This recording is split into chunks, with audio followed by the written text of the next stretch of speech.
Kang Dimas mungkin boleh saya lanjutkan kembali. Nah ini tentang boleh yang mana saja. Manfaat ketika hijrah Kang Dimas, mungkin ketika sudah hijrah yang Kang Dimas rasakan apa nih Kang? Setelah hijrah apakah baik itu usaha, kehidupan bersama dengan keluarga dan juga yang lainnya, silakan Kang. Ya, bismillahirrahmanirrahim.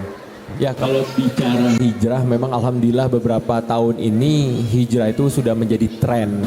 Tapi sekarang PR besarnya setelah hijrah mau ngapain gitu kan, itu prosesnya. Kadang jangan pada akhirnya hijrah itu cuma sebagai apa ya, baju ya, casing saja.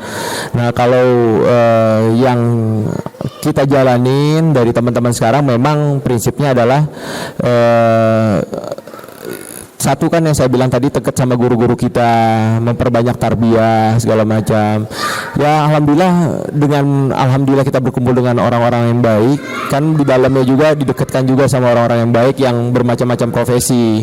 Nah di kita di Musyawarah sendiri di dalamnya kan juga tidak hanya teman-teman pekerja seni, tapi ada juga pengusaha di dalamnya, ada juga yang memang di production house, sutradara, pokoknya orang-orang yang memang punya pengaruh di lingkungannya. Ya alhamdulillah ya terbentuk kan namanya kesinergian. Nah sekarang ini penting sekali karena tanpa kesinergian ya berat kondisi sekarang ini kita untuk menjadi besar. Nah alhamdulillah karena kita bersama sering bertemu ya saling mencocokkan, ibaratnya yang punya kelebihan di satu sisi di marketing, di produksi. Makanya banyak di teman-teman kita yang memang sering menjalankan bisnis ya bersama-sama gitu. Ya alhamdulillah di situ, dan banyak juga teman-teman yang memang di dalamnya yang expert dari dunia bisnis. Di kita juga musyawarah ada Mas Ipo, ada Kang Dewa Eka. Nah kita sering juga banyak juga kasih masukan dari mereka. Alhamdulillah. Jadi memang berkahnya ukhuwah ya, itu dia. Makanya sekarang penting banget yang namanya ukhuwah Islamiyah itu, insyaallah. Kalau saya pribadi iya sangat banget berpengaruh untuk mempermudah langkah kita juga untuk istiqomah, karena hijrah itu tantangannya juga berat gitu ya. Seperti saya bilang, istri baru berhijab aja langsung ditawarin pada saat itu sinetron stripping, suruh buka hijab kayak gitu. Saya juga sinetron ya, kalau misalnya saya mau asal ngambil aja mungkin insya Allah besok saya bisa main syuting lagi gitu kan. Tapi insya Allah kita mau syuting, tapi sekarang bedanya kalau syuting bareng istri, doain aja. Mudah-mudahan kangen juga sebetulnya terjun ke dunia entertainment, tapi mudah-mudahan karya yang kita buat itu menghasilkan suatu nilai kebaikan, itu aja sih ya. Ini istrinya juga mendampingi, alhamdulillah. Ini tadi sudah menyimak kalau ibu-ibu yang karena khusus kajian muslimah. Baik, selanjutnya masih Kang Dimas, kalau misalnya kendala yang dirasakan ketika berwirausaha, apa sih kan kendala-kendalanya, dan mungkin boleh diseringkan supaya tetap semangat dan mungkin sedikit kunci sukses berwirausaha dan menjalani. Sekarang kan sudah banyak usahanya gitu, untuk tetap bertahan gitu. Ya pastinya fokus ya. Alhamdulillah karena saya vakum dulu di dunia seni, jadi saya bisa fokus di dunia usaha. Dan banyak belajar juga dari teman-teman hijrah yang memulai usahanya sesuai dengan syariat ya kan, yang memang dengan cara yang baik yang disunahkan ya. Alhamdulillah ya itu mempermudah jalan saya juga sebetulnya dalam berbisnis seperti itu. Nah kalau bicara usaha, pasti seperti Kak Kiki bilang, mungkin orang banyak sharing kesuksesan, tapi prosesnya kan justru saya ingat banget salah satu mentor bisnis saya bilang, ya kalau kita gagalnya 13 kali, suksesnya harus 16 kali gitu kan gitu ya. Jadi karena kegagalan itu kunci dalam kita untuk meraih kesuksesan. Banyak belajar, yang penting jangan patah semangat. Tapi ini yang terpenting itu juga kita menjalankan usaha dulu. Kalau saya ya mungkin salah, saya menjalankan usaha yang benar-benar saya suka gitu. Kayak main di muslim wear. Memang saya suka pakai baju muslim. Nah tapi baju muslim versi saya baju muslim yang saya bisa pakai kemana-mana gitu ya, bisa buat aktivitas sehari-hari, bisa buat ibaratnya bisa kemana-mana lah intinya. Nah di situ saya ngerasa nyaman dengan apa yang saya pakai ya. Mudah-mudahan permasalahan-permasalahan yang ada di dalamnya ya saya tidak ibaratnya tidak patah semangat gitu karena saya mencintai itu semua gitu. Insya Allah. Dan pasti yang satu lagi jangan pernah setiap langkah kita itu jauh dari Allah. Itu aja sih yang terpenting. Harus libatkan Allah juga di dalamnya itu. Melibatkan Allah dalam segala termasuk dalam berwirausaha ya. Iya. Sangat harus gitu. Ya supaya mungkin ini lebih ke memanage waktu gitu ya setiap harinya itu gimana untuk bisa tercapai target-targetnya, apalagi kan bisnis sudah makin banyak, ini makin banyak ujian bukan pesaing ya, mungkin mitra yang sama usahanya juga banyak juga. Nah ini bagaimana mengaturnya? Mungkin Kang Dimas dulu atau Kang Kiki dulu boleh silakan dari Cokodot ya. Oke, saya balik lagi ke teori manajemen. Jadi ada sebuah perencanaan dulu. Jadi planning, organizing, actuating, controlling itu saya jalankan.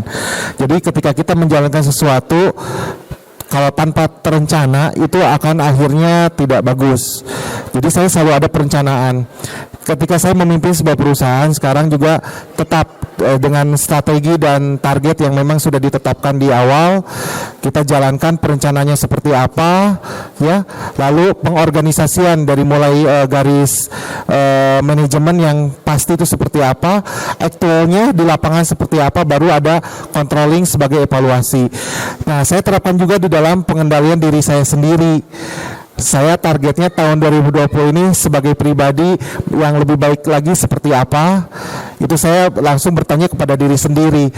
Kalau saya takaran berhasil dalam hidup saya adalah menjadi orang yang lebih positif, lebih baik setiap tahunnya, atau bahkan kalau kita berulang tiap hari, bagaimana hari ini lebih baik dari hari kemarin, itu selalu saya berusaha seperti itu. Tetapi tetap perencanaan saya 2020 ini seperti apa, goalsnya itu apa, itu saya sudah tentukan sendiri. Akhirnya saya bisa memanage waktu saya dengan baik, karena selain di Garut saya harus ada di Jogja, harus ada di Bali, bahkan tidak sedikit jadwal di luar negeri. Itu juga saya harus pintar-pintar memanage waktu ya. Terima kasih Kang Kiki. Ada tambahan mungkin dari Kang Dimas? Ya, paling kalau saya tidak hanya bermain dengan logika aja ya, maksudnya dapat hitung-hitungan. Memang sistem benar banget, saya salah satu yang saya saat fokus ya seperti Kang Kiki bilang perencanaan segala macam. Tapi yang terutama saya yakin kok kalau kita semakin berdekatan sama Allah gitu kan. Saya sebetulnya niat usaha sekarang kalau dibilang syuting tuh orang mungkin melihat banyak pengen cita-cita jadi pekerja seni ya. Tapi saya selalu bilang di sini, janganlah cita-cita jadi artis gitu ya, banyak hal-hal yang lebih baik kok di luar sana profesi. Justru saya di sini malah ngerasa tertinggal gitu ya. Justru dengan posisi saya sekarang mulai usaha, saya ngerasa waktu saya lebih fleksibel, lebih banyak bisa belajar. Nah saya lebih benar memanage diri saya sendiri, saya lebih sama istri banyak berhikmat. Dengan harapannya Allah tuntun kita ke jalan yang baik. Kalau kita dipertemukan sama orang yang baik. Kalau kita diarahkan mengambil keputusan yang benar, tidak hanya menurut kita benar, tapi yang menurut Allah benar, yang baik buat kita pastinya kan gitu. Kayak gitu sih paling ya. Masya Allah, terima kasih. Tepuk tangan dulu dong buat kita semua di siang hari ini, alhamdulillah. Dan sebetulnya ini masih banyak pertanyaan, termasuk juga sharing-sharing yang ingin disampaikan di siang hari ini. Tapi karena terbatas waktu kurang lebih 6 menit lagi ya menjelang sekolah pasar untuk Bandung dan sekitarnya. Kita langsung saja ke closing statement, dan insya Allah nanti kita ada kesempatan untuk bisa sharing lagi di lain kesempatan ya di acara selanjutnya. Baik, di akhir mungkin Kang Kiki atau Kang Dimas closing statementnya boleh. Ini sebetulnya lebih ke nasihat supaya semangat untuk berwirausaha, karena kadang-kadang kan ya udahlah saya mah kayaknya nggak cocok gitu, atau gimana gitu, suka ngeluh sendiri, atau apalagi kalau udah usaha tahu-tahu di jalan ada hambatan, ya udahlah kayaknya enggak gitu ya, padahal udah keluar banyak modal gitu misalnya. Nah untuk di akhir mungkin closing statementnya buat para hadirin, sahabat-sahabat yang hadir, silahkan dari Kang Kiki dulu boleh, mungkin silahkan. Oke ya, untuk menyemangati berwirausaha, saya ingin menyampaikan bahwa tidak ada hal yang tidak mungkin selain kita, selagi kita mau berusaha dan banyak berdoa, meminta kepada Allah Subhanahu Wa Taala, dan ketika kita belajar terus lebih baik, bisa berguna untuk banyak orang, itu tidak ada yang tidak mungkin, karena saya sudah mengalaminya sendiri. Dan satu hal lagi, doa orang tua itu mustajab bagi siapapun yang bisa terus mengupayakan. Mungkin itu dari saya. Masya Allah, terima kasih Kang Kiki. Dan terakhir mungkin kalau Kang Dimas mungkin boleh disampaikan juga tentang semangat hijrahnya selain wirausaha, silakan. Ya paling seperti saya bilang, untuk teman-teman DP, ya berbahagialah kalian sudah ada di tempat yang benar, dan tinggal sekarang di sini kan Masya Allah banyak pelatihan yang bisa didapat dari teman-teman. Dari sisi bisnis ya jangan galauan ya, kalau misalnya gagal maksudnya memulai dengan apa yang kita suka. Di saat gagal, insya Allah kita tidak putus asa gitu ya. Kalaupun gagal, jangan cepat-cepat untuk beralih ke yang lain gitu ya. Tetap fokus di situ, yakin insya Allah pada waktunya keberhasilan itu akan tiba. Dan kembali lagi ya, berkumpullah dengan teman-teman yang punya frekuensi yang sama, itu sih. Baik, terima kasih Kang Dimas dan juga Kang Kiki. Dan terima kasih untuk kita semua. Kita berikan aplaus dong buat kita semua yang hadir.